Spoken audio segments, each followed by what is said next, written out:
আসসালামু আলাইকুম। সবাইকে স্বাগত করছি সেন্টেন্স পাঠের দ্বিতীয় অংশে, যেখানে আমরা ইতিমধ্যে কথা বলে ফেলেছি অ্যাসার্টিভ সেন্টেন্স নিয়ে। আজকে কথা বলবো ইন্টারোগেটিভ সেন্টেন্স নিয়ে। তো প্রথমে যদি বলে নিই, ইন্টারোগেটিভ সেন্টেন্সটা আসলে কি?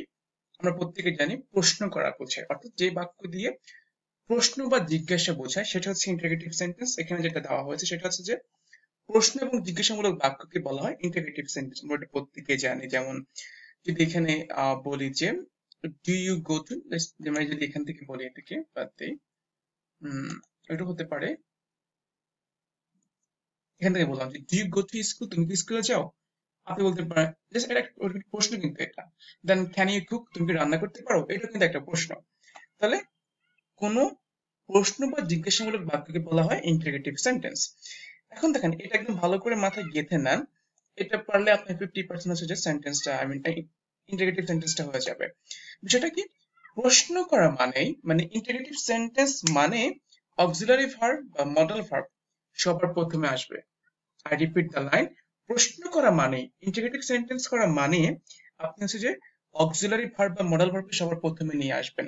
আর যদি প্রশ্নে, যদি বাক্যে অক্সিলারি বা মডেল ভার্ব না থাকে, মেইন ভার্ব থাকে, গো, ইট, লার্ন, টিচ, তাহলে আপনাকে প্রথমে নিয়ে আসতে হবে কাদেরকে? ডু, ডাজ, ডিড কে নিয়ে আসতে হবে। বর্তমান হলে ডু, ডাজ, অতীত হলে ডিড নিয়ে আসতে হবে। তাহলে আমি আবার বলছি, লাইনটা খুবই গুরুত্বপূর্ণ। প্রশ্ন করা মানে আপনাকে প্রথমেই অক্সিলারি ভার্ব বা মডেল ভার্ব নিয়ে আসতে হবে। আর যদি অক্সিলারি বা মডেল ভার্ব না থাকে প্রশ্নে, আপনাকে বাক্যে, তাহলে আপনাকে ডু, ডাজ, ডিডটা আগে নিয়ে আসতে হবে।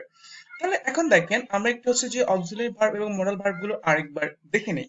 বিকজ আই বিলিভ দ্যাট একটা বিষয় যত বেশি আপনার চোখের সামনে ঘুরেফেরা করবো, ওইটা আপনার তত বেশি মাথায় গেঁথে যায়। যেমনটা আমরা বলি যে একটা মানুষকে দেখতে দেখতে ভালো লেগে যায় বা পছন্দ হয়ে যায়, সামথিং লাইক দ্যাট। সো দেখেন, অক্সিলারি ভার্ব হচ্ছে দুই প্রকার, প্রাইমারি অক্সিলারি এবং হচ্ছে মডেল অক্সিলারি। প্রাইমারি হচ্ছে আবার তিন প্রকার: to be verb, am, is, are, was, are, been, being; have verb, have, has, had; do verb, do, does, did. এরপর দেখেন, মডেল ভার্ব হচ্ছে দুই প্রকার: pre modal, can, could, will, would, shall, should, may, might, must; semi modal, have to, has to, had to, need, dare, ought to, use to. সবগুলোই কিন্তু হচ্ছে আমাদের auxiliary verb এবং মডেল ভার্বের মধ্যে পড়ে। তাহলে আমাদের রুলসটা কি ছিল? আচ্ছা, আমরা এবার এখানে দেখি। ইন্টারগেটিভ সেন্টেন্স হচ্ছে দুই প্রকার। একটা হচ্ছে যে এই যেখানে আছে দুই প্রকার, যথা ইয়েস, নো, কোয়েশ্চেন। অর্থাৎ যে সকল প্রশ্নের উত্তর হ্যাঁ অথবা না দিয়েই দেওয়া যায়। যেমন do you go to school, আপনি হ্যাঁ অথবা না, ইয়েস অথবা নো দিয়ে আপনি উত্তর দিতে পারেন। এবং হচ্ছে আপনার ক্যান ইউ কুক, তুমি কি রান্না করতে পারো, আপনি ইয়েস অথবা নো দিয়ে আপনি অ্যান্সারটা দিতে পারেন। এরপর দেখেন কি আছে, ইনফরমেশন বেসড কোয়েশ্চেন। এখানে হয় কি, যে সকল প্রশ্নের উত্তর গিয়ে আপনার একটু ব্যাখ্যা করতে হবে, একটু আপনাকে তথ্য দিতে হবে, আপনাকে দুই এক লাইনে বলতে হবে, সেটা হচ্ছে ইনফরমেশন বেসড কোয়েশ্চেন। যেমন কি, why do you go to school, তুমি কেন স্কুলে যাও? আপনি কিন্তু এটা ইয়েস এবং নো দিয়ে দিতে পারছেন না, আপনাকে এটা ব্যাখ্যা করতে হবে এক দুই এক লাইনে। হোয়াট ক্যান ইউ কুক, তুমি কি রান্না করতে পারো? আপনি এটা কিন্তু হচ্ছে ইয়েস এবং নো দিয়ে উত্তর দিতে পারবেন না, আপনাকে এটা ব্যাখ্যা করতে হবে একটু। দ্যাটস এটা হচ্ছে ইনফরমেশন বেসড কোয়েশ্চেন। তাহলে আমরা একটু লাইনটা আরেকবার দেখে নিই। প্রশ্ন করা মানেই বা ইন্টারোগেটিভ সেন্টেন্স করা মানেই আপনাকে প্রথমে কি নিয়ে আসতে হবে? বাক্যের প্রথমে হচ্ছে অক্সিলারি ভার্ব বা মডেল ভার্ব নিয়ে আসতে হবে, অথবা অক্সিলারি বা মডেল না থাকলে আপনাকে প্রথমে নিয়ে আসতে হবে ডু, ডাজ, ডিড নিয়ে আসতে হবে। আই থিঙ্ক বুঝতে পেরে গিয়েছেন। আমরা এখন দুটো হচ্ছে প্যাটার্নের ব্যাখ্যাতে আসি। দেখেন, structure of yes no question, অর্থাৎ আপনি ইয়েস নো কোশ্চেনটা কিভাবে করবেন একদম সুন্দর করে বলে দেওয়া হয়েছে। স্টার্ট উইথ, যেটা আমি ইতিমধ্যেই বললাম, যে প্রশ্ন করা মানে হচ্ছে আপনার প্রথমে কি আসে? অক্সিলারি এবং মডেল ভার্ব আসে। তো start with auxiliary and modal verb. তাহলে এখানে এখানে আরো সুন্দর করে দেওয়া আছে অক্সিলারি অথবা মডেল ভার্ব, এরপরে সাবজেক্ট হয়, এরপরে ভার্ব, এরপর হচ্ছে এক্সটেনশন, এরপর কোশ্চেন মার্ক। আর যদি হচ্ছে অক্সিলারি বা মডেল না থাকলে তাহলে আপনি প্রথমে ডু অথবা ডাজ অথবা ডিড, সাবজেক্ট, এরপর হচ্ছে ভার্ব, এরপর হচ্ছে এক্সটেনশন হবে। এরপর অবশ্যই কিন্তু প্রশ্ন দেওয়া লাগবে। যেমন এখানে আমরা, তাহলে আমাদের কি ছিল? প্রশ্ন করা মানে প্রথমে কি আসে? Auxiliary verb. তাহলে এখানে দেখেন, আই অ্যাম আ স্টুডেন্ট, এই যে অ্যামটা হচ্ছে অক্সিলারি, এটা আগে নিয়ে আসবেন। দেন সাবজেক্ট দিবেন আই, বাকিটা বসিয়ে দিবেন question mark. Ramisa is a good student, এই যে ইজটাকে আগে নিয়ে আসবেন, কেন? প্রশ্ন করা মানেই অক্সিলারি ভার্ব আগে আনতে হয়। এরপর সাবজেক্ট দিবেন রামিসা, বাকিটা বসিয়ে দিবেন question mark. Then Saima is a creative, এই যে ইজটাকে আগে নিয়ে আসবেন, সাইমা সাবজেক্ট পরে দিবেন, অর্থাৎ প্রথমেই অক্সিলারি ভার্ব, এরপর সাবজেক্ট, এরপর বাকিটা বসাবেন।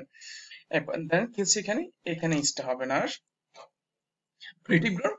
দেন আই গো টু উত্তরা, এখানে কিন্তু হচ্ছে আপনার বি ভার্ব কিন্তু নাই, এখানে কিন্তু অক্সিলারি ভার্ব এখানে গো আছে মেইন ভার্ব, তাহলে আমরা কি আনবো প্রথমে ডু আনবো, এখানে যেহেতু আই আছে দেন ডু আই, আই দিব সাবজেক্ট, এরপর বাকিটা বসিয়ে দিব, মেইন ভার্ব বসিয়ে দিব। Do I go to Uttara, আমি কি উত্তরা যাই? আশা স্টাডিজ রেগুলারলি। তাহলে এখানে দেখেন এই যে এখানে কিন্তু হচ্ছে কোথাও অক্সিলারি বা মডেল ভার্ব নেই, মেইন ভার্ব আছে স্টাডিজ, তাহলে এখানে ডাজ হবে, ডাজকে প্রথমে নিয়ে আসবো, এরপর হচ্ছে যে সাবজেক্ট আয়শাকে পরে আনবো, এরপর বাকিটা বসিয়ে দিব। Does study, does Ayesha study regularly, then Tasnim went to Uganda. দেখেন এটা কিন্তু হচ্ছে আমাদের ফার্স্ট টেন্সে আছে, তাহলে আমরা কি করব, এই যে যেহেতু আমরা এখন ডিডটাকে সামনে নিয়ে আসবো, এরপর তাসনিমটাকে এখানে বসাবো, এরপর বাকিটা বসিয়ে দিব, পয়েন্ট গো হয়ে যাবে। ডিড তাসনিম, না Tamim, Tasnim go to Uganda, then Samia can do debate, Samia debate করতে পারে, তাহলে ক্যানটাকে আমরা আগে নিয়ে আসবো, এরপর সাবজেক্ট দিব, ক্যান সামিয়া ডু ডিবেট, এটা হবে। আই হ্যাভ আ ফ্যান, তাহলে সেখানে দেখেন এই যে হ্যাভ থেকে আমরা আগে নিয়ে আসবো, আইকে পরে নিয়ে যাব, have a fan, then do your homework, do you sleep, did you sleep, did you eat rice, সবগুলো হচ্ছে আপনার এই ধরনের। এরপর দেখেন ইন্টারগেটিভ সেন্টেন্স হচ্ছে আমাদের দুই ভাগে হতে পারে, অ্যাফার্মেটিভ ইন্টারগেটিভ, নেগেটিভ ইন্টারগেটিভ, হাবোধক এবং নাবোধক। আমরা এতক্ষণ ধরে যতগুলো উদাহরণ দেখেছি সবগুলো হচ্ছে অ্যাফার্মেটিভ ইন্টারগেটিভ। এখন যদি আপনি এটাকে নেগেটিভ ইন্টারগেটিভ করেন, একদম সিম্পল, আপনি এতক্ষণ যা যা বসিয়েছেন জাস্ট আপনি ভার্বের পরে নট বসিয়ে দেন, আমরা জানি আগে ভার্ব হয়, নট বসিয়ে দেন, ইজের পরে নট বসিয়ে দেন, বাকিটা যা আছে তা হয়ে যাবে। এরপর হচ্ছে যে নট বসিয়ে দেন, ডু এর পরে নট বসিয়ে দেন, ডাজের পরে নট বসিয়ে দেন, ডিডের পরে নট বসিয়ে দেন, ক্যানের পরে নট বসিয়ে দেন, হ্যাভ এর পরে নট বসিয়ে দেন, তাহলে কিন্তু আপনার হয়ে যাবে এটা নেগেটিভ হয়ে যাবে এটা। এবার দেখেন ইনফরমেশন বেসড কোয়েশ্চেন, যে সকল প্রশ্নের উত্তরে আপনাকে ব্যাখ্যা করতে হয়, বিশ্লেষণ করতে হয়, সেটা হচ্ছে কি হয়, ইনফরমেশন বেসড কোয়েশ্চেন। মনে রাখবেন ইনফরমেশন বেসড কোয়েশ্চেন আগের রুলসই হবে, তবে এখানে ডাব্লিউএইচ ওয়ার্ড দিয়ে শুরু করতে হবে। ডাব্লিউএইচ ওয়ার্ড কোনগুলো?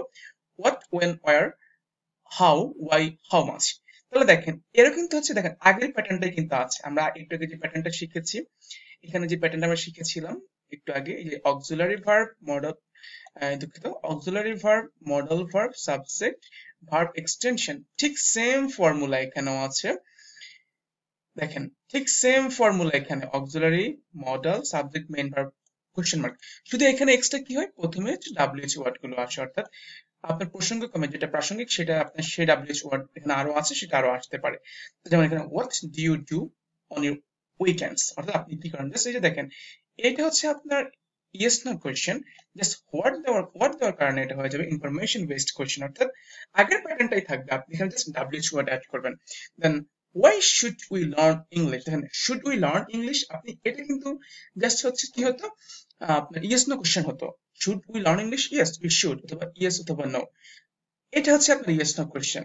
জাস্ট যখন ইনফরমেশন বেসড কোশ্চেন হবে আপনি কি করবেন, এর আগে রিলেটেড যেটা যায় ওই সেন্টেন্সের সাথে আপনি ওই ডাব্লিউএইচ ওয়ার্ডটা আগে বসিয়ে দিবেন, তাহলে আপনার হয়ে যাবে information based question. I think সবাই এটা ক্লিয়ার হয়ে গেছেন, আমি যদি একবার রিক্যাপ করে দিই আপনারা আরো ক্লিয়ার হয়ে যাবে। ইন্টিগ্রেটিভ সেন্টেন্স মানে কোনো কিছু জানা বা জিজ্ঞাসা করা। ইন্টিগ্রেটিভ সেন্টেন্স মানে প্রথমে হচ্ছে অক্সিলারি বা মডাল ভার্ব বা ডু ডাজ ডিড আসে। এরপর আমরা দেখেছি ইন্টিগ্রেটিভ সেন্টেন্স দুই প্রকার, ইয়েস নো কোয়েশ্চেন এবং ইনফরমেশন বেসড কোয়েশ্চেন। এরপর হচ্ছে যে আমরা এটা দেখেছিলাম এখানে জাস্ট আমরা হচ্ছে যে question mark, I mean sorry, auxiliary verb বা মডাল ভার্বকে আমরা আগে নিয়ে আসবো। দেন হচ্ছে আপনার এটা আবার দুই প্রকার, অ্যাফার্মেটিভ, নেগেটিভ। নেগেটিভ করবেন জাস্ট হচ্ছে আপনি নরমালি ভার্বের পরে নট দিয়ে দিবেন, জাস্ট আমরা তো ইসকা আগে এনেছি, আমি আগে এনেছি, আমরা জানি প্রশ্ন করা মানে অক্সিলারি বা মডেল আগে আসা, তাহলে আমরা যখন নেগেটিভ করবো তখন হচ্ছে যে নট দিয়ে দিব, তখন আমরা এভাবে আপনি জাস্ট নট দিয়ে দিবেন। দেন আমরা শিখেছি ইনফরমেশন বেসড কোয়েশ্চেন মানে প্রশ্ন, আপনাকে যে সকল প্রশ্নের উত্তরে একটু ব্যাখ্যা করতে হয়, বিশ্লেষণ করতে হয়, সেটা হচ্ছে যে ইনফরমেশন বেসড কোয়েশ্চেন। এটা করে শুরু করতে হয় start with WH word what, when, where, how, why, how much. তাহলে এই যে প্যাটার্নটা আগেরই হবে, অক্সিলারি ভার্ব মডেল ভার্ব, শুধু এখানে এক্সট্রা যুক্ত হবে ডাব্লিউএইচ ওয়ার্ডটা আগে আসবে। Then what do you do on your weekends, why should we learn English? So yeah, that's all about for the time being. Thank you very much for watching this video. ইনশাআল্লাহ পরবর্তী ক্লাসে আপনি sentence নিয়ে সকল বিষয়গুলো আপনার সমাধান হয়ে যাবে, সকল সমস্যার সমাধান হয়ে যাবে। আসসালামু আলাইকুম ওয়া রাহমাতুল্লাহি ওয়া বারাকাতুহু।